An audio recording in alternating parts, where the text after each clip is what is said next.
উদয়ের পথে শুনিকার বাণী, ভয় নাই ওরে ভয় নাই, নিঃশেষে প্রাণ যে করিবে দান, ক্ষয় নাই তার ক্ষয় নাই।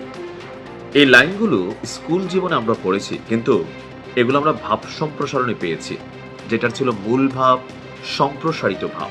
আর আজকে আমি আমার এই ভিডিওতে এই কথাগুলো এই কারণে বললাম, নিঃশেষে প্রাণ যে করিবে দান, ক্ষয় নাই তার ক্ষয় নাই। মৃত্যু সবার জন্য আছে, কিন্তু শাহাদাতের যে বাসনা, নিশ্চিত মৃত্যু জেনে একটা জাতিকে লিড করা, নিশ্চিত মৃত্যু জেনে একটা জাতির মুক্তির জন্য নিজের জীবন আত্মোৎসর্গ করার মতন হিম্মত আসলে আমারও নাই। আমরা হয়তো অন্যায় নিয়ে কথা বলি, দুর্নীতি নিয়ে কথা বলি, বিভিন্ন সময় আমরাও থাইমা যাই, ভয় পাই, অনেক ভিডিও ডিলিট দেয়। কিন্তু আজকে আপনাদের সামনে একজনকে পরিচয় করিয়ে দিচ্ছি, ইরানের নতুন সর্বোচ্চ নেতা। তার নাম ঘোষণার পরপরই ইসরায়েল ঘোষণা করছে তাকে দুনিয়া থেকে বিদায় করে দিবে। আর এটা যে করবে এটা আমি নিশ্চিত। কেন? বীরদের মধ্যে যখন প্রধান নিহত হলেন, এরপরে আরেকজন আসলো, তারেও শেষ করলো, আরেকজন আসলো, তারেও শেষ। লেবাননে ঠিক সেম ঘটনা করছে, ইরানেও একই ঘটনা ঘটাবে, কারণ মোসাদের যে নেটওয়ার্কিং সিস্টেম এটা খুবই হেভি এবং টাইট। দর্শক, এই মুহূর্তে আমরা যদি দেখি যে আপনার ইরানের অ্যাসেম্বলি অফ এক্সপার্টস, আমাদের যিনি সর্বোচ্চ নেতা ছিলেন, তার ছেলে মুজতবা, নামটা কি?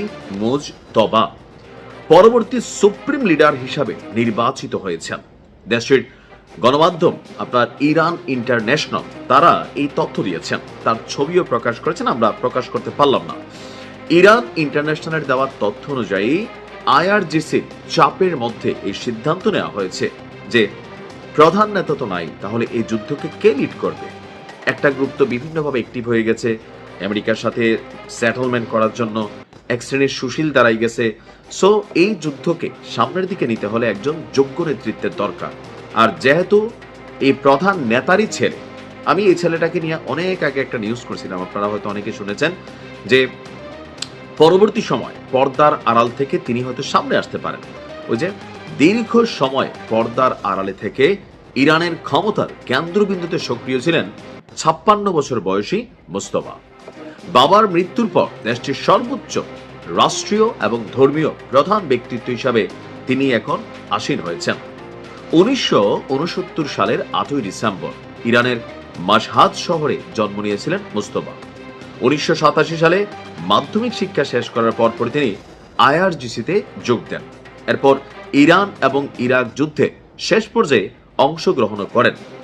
মূল ক্ষমতা থেকে অনেকটা পেছনে থাকলেও পর্দার পেছন থেকেই তিনি রাষ্ট্র পরিচালনা করতে দেখেছেন বাবার অটল কঠোর সিদ্ধান্ত, কিভাবে পশ্চিমা পরাশক্তির সামনে নিজের শিরদাঁড়াকে শক্ত করে ধরে রাখতে হয়, কিভাবে ডিসিশন নিতে হয়, কিভাবে বীর হইতে হয়।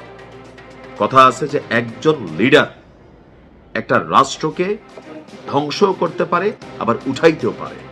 সাহসী নেতৃত্বের দরকার। যেহেতু সর্বোচ্চ নেতারই রক্ত, সো রক্ত কথা বলে। এই ব্যক্তি সম্পর্কে আমি এর আগে যে নিউজটা দিয়েছিলাম, সামরিক দিকে, প্রযুক্তির দিকে যথেষ্ট জ্ঞান তিনি রাখেন।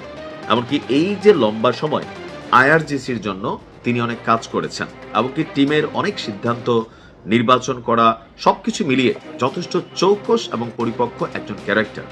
তবে আমার ধারণা খুব শীঘ্রই তিনিও দুনিয়ার আলো বাতাস থেকে বিদায় হয়ে যাবেন। আল্লাহ তাকে হেফাজত করুক, ইরানকে পথে দান করুক। আসসালামু আলাইকুম।